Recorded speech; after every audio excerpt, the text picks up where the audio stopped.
So we are biding our time because we think our daughter's going to wake up, so this might be a super short video. But the topic of conversation today is 90 Day Fiance. I want to start by saying I look at him being my husband because he is actually the one who has affinity for trash TV. It has been in his heart before I met him. He has been watching garbage TV and then has slowly brought me down to the dregs of garbage TV society, and I love it. This sounds very convenient. I have a feeling that you had an affinity for garbage TV even before you met me. No, I did not watch it like you did, so that's false. No. So I found out that he liked, what was it? I Love New York. And, that's a spin-off series of the main one, which was What Flavor of Love. Yes, I watched both. Something about New York where you just really felt. And then, something about New York. And I watched both seasons of I Love New York. Yeah. Yeah, so he's been watching trash TV for a while, and he has now got me watching 90 Day Fiance. And for if you don't know what that is, it's a TV show on TLC where people meet. It's generally people are corresponding with others in a foreign country, and who they've met either online or on vacation for the most part. At this point, this is their only, after they initially maybe meet like on vacation, that's their only correspondence is through like FaceTime or Skype, and then social media, and then they decide it's a good idea to get married, and shenanigans ensue. Yeah, well, I mean, it's called 90 Day Fiancés because they apply for it. I can't believe I know this now. A K-1 visa, which apparently, if it's approved, then that person has 90 days to be in the United States to decide if they're going to get married or not. And they have to get married within those 90 days in order for them to stay beyond that 90-day allotment. I want to say there's like 2 couples who have maybe like been somewhat functional, but like if they're 20%, then the 80% of the couples, like, it's red flags all over the place. Like, family is warning them, like, you've known this person for like 2 minutes, what's your plan once you get married? And they come to the States, and these are all valid questions, and they never have a valid plan. It's always, I'll see what happens, we'll just work things out. And I do feel like that is appropriate for certain situations, but marrying someone that you do not really know is not one of them. So in addition to 90 Day Fiance, what's the spinoff that we're watching? So we're watching 2 spinoffs of the original 90 Day Fiance. We're watching What Now? We're on season 2 of that, and we're watching season 1 of Before the 90 Days. So these are people who, instead of bringing their significant others from overseas to the United States for the 90 Day Fiance visa, they're actually visiting and spending time with their significant other in their home country. I'm just trying to think about all of the red flags. Everything from, I've talked to this person only through text. I have cashed in my 401k to get them an engagement ring. Or just to fly and meet them. Or to fly and meet them with no particular backup plan once they get into a foreign country. There's 2 people right now. I think her name is Courtney, who's meeting the guy who's in Spain. Her plan when she got there was like, oh, I'll just sleep on his couch.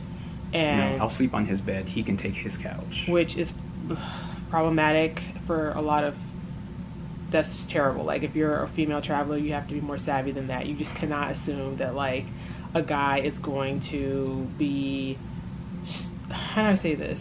He's going to be okay with you in his bed and not try something. I don't know. That's a whole nother video. Just women need to be smarter people need to be smarter when they travel. But since I'm a woman, that does concern me. So that's her. And then I don't know what that other guy's name is, but he met some lady in the Philippines, cashed in his 401k. Yes, just to fund the trip. Just to fund the trip. Yeah. And that's where I left off. I don't know, like... Well, on Before the 90 Days, everyone is in a foreign country meeting or spending time with their significant other. You know, you have that 42-year-old mom who's in the Netherlands, Amsterdam. She's in Amsterdam. Yeah, you have that guy from, well, I guess technically two guys from Kentucky. One guy is in Paris and the other guy is in Brazil.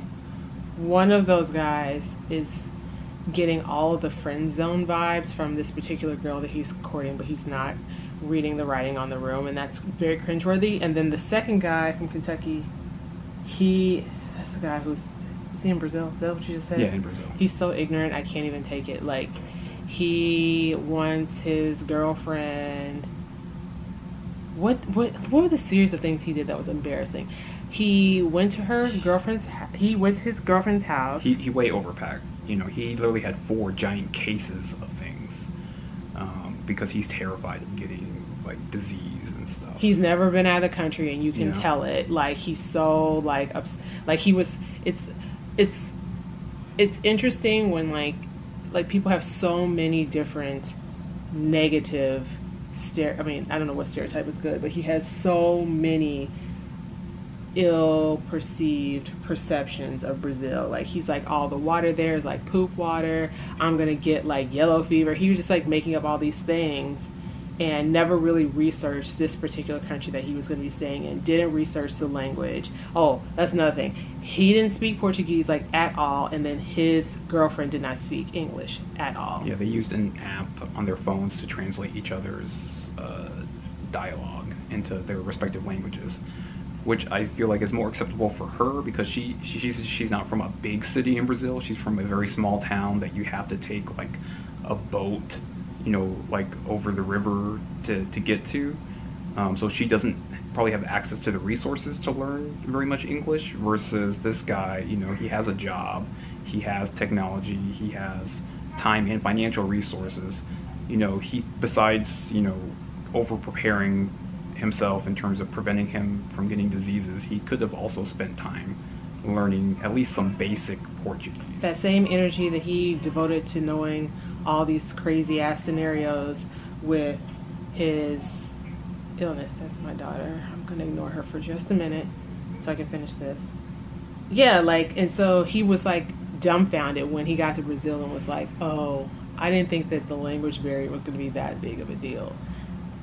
What? Right, because not only like, what? Not only did his girlfriend not speak English, neither did her parents or her siblings or her friends. So, you know, really no one close to her spoke English, so there was no one that could be translator, so they would always have to awkwardly use their smartphone apps to talk to each other.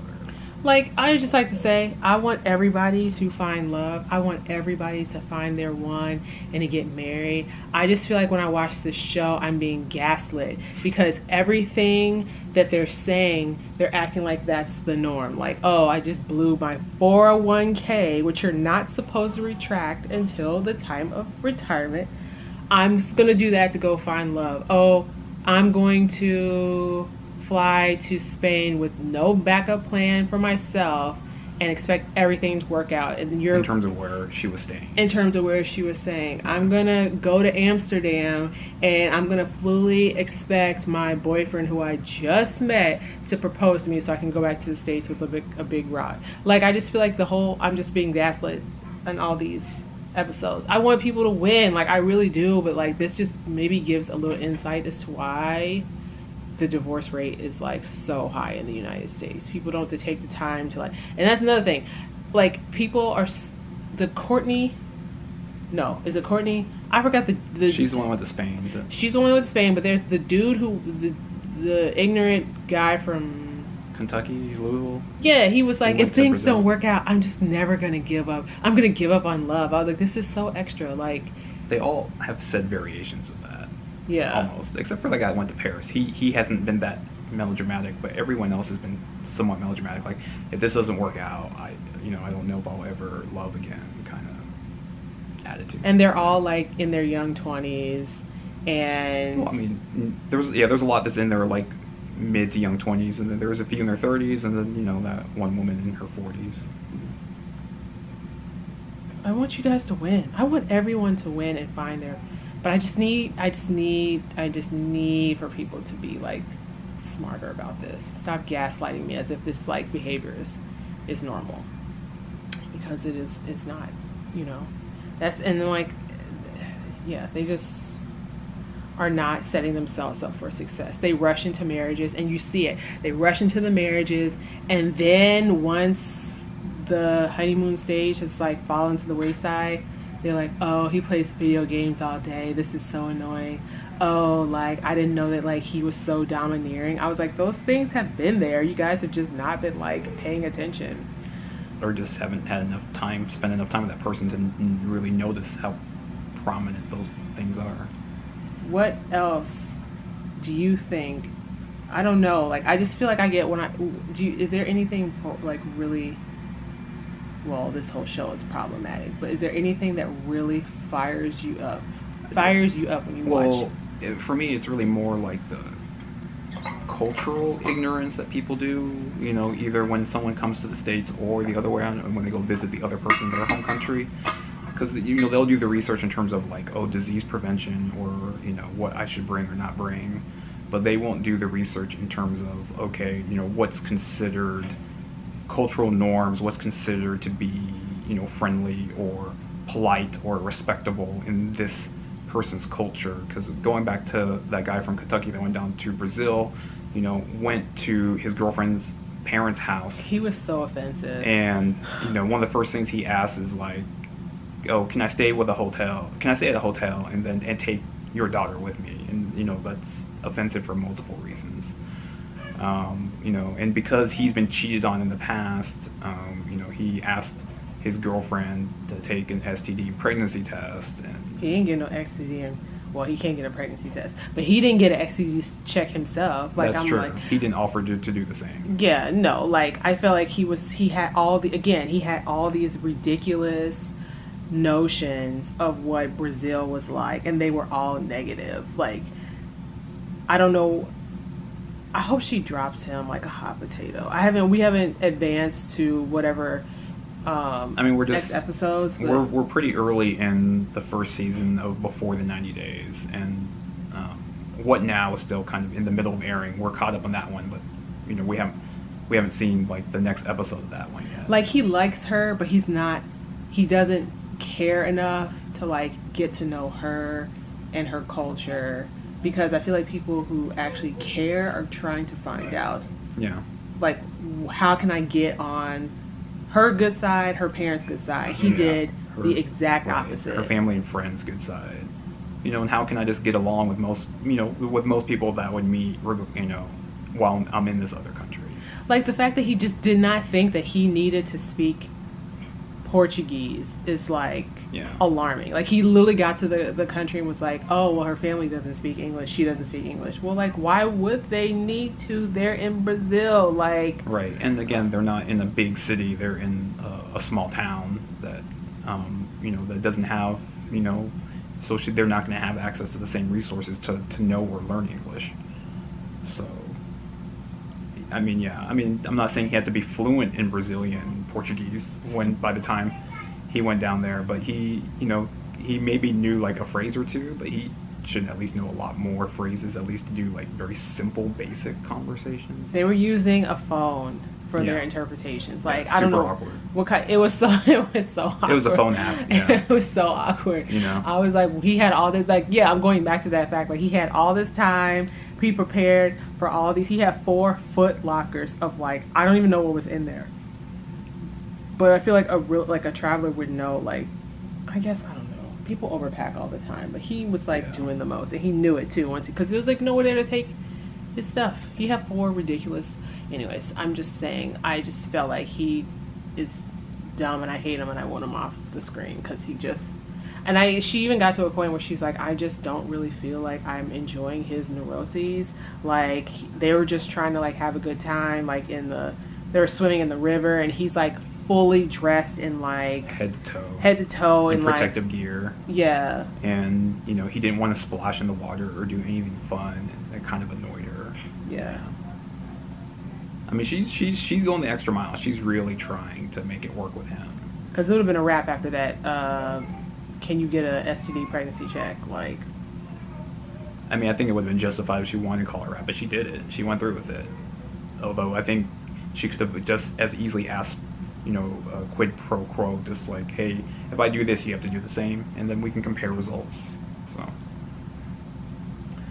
so that's I don't want to call it, it's like a prequel to 90 Day Fiance. It's like people who they've not gotten engaged yet, but they haven't gotten engaged, and they're not trying to bring this other person to the United States to get married to them.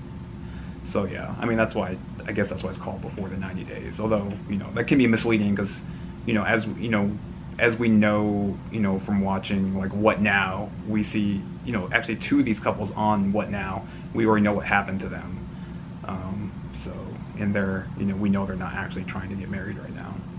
If you have the time, or you have literally nowhere else to go, this is the only time where I would actually recommend watching 90 Day Fiance or whatever the before show is. I don't even know.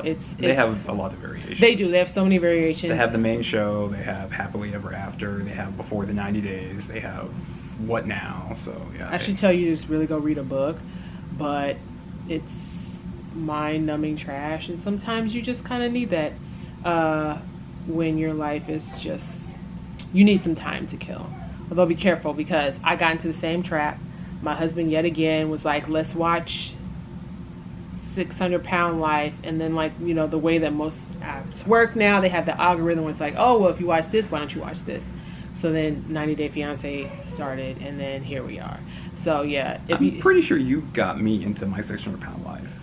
I did get you to in my 600-Pound Life. Yeah. But then you started watching Seeking Sister Wives. True. And then that spiraled into 90 Day Fiance. And that's just on TLC. We also like what on WE we watched Braxton Family Values. I would just like to stop it right there. Love After Lockup. I do love After Lockup, but I got kind of tired of the Braxtons and shenanigans, and so I pieced out. He, on the other hand, kind of saw it through because he just is a completionist, so he needs to see it, even though every week he was getting mad, at the same... How nothing was happening. How nothing was happening, same thing every week where they just draw out storylines forever. I do love After Lockup. I'm glad that it's coming back for a second. A slightly longer season 2. Yes. Although not until early 2019. Another nightmare dating show where two people they have to, one person's incarcerated and the other person is not, and they're corresponding. And then once the incarcerated person is released, they have to overcome an insurmountable amount of challenges. All the while, the other person is trying to pressure them into getting married. Yeah. Yeah, that's all you can say. You just watch it and you're just like, wow, yeah. So, okay, I guess we should be responsible parents and go get our daughter. So we're going to end this video. But yes, if you have time to kill, then you should watch, what is it? 90 Day Fiance. And it's many spin-offs on TLC. Yeah. And on the TLC Go mobile app. Yeah.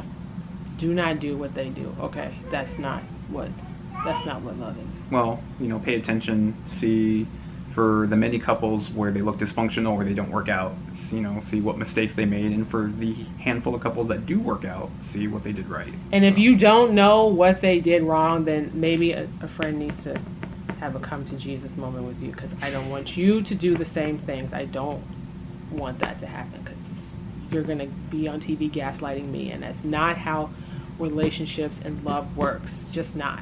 Okay, we're done. Goodbye.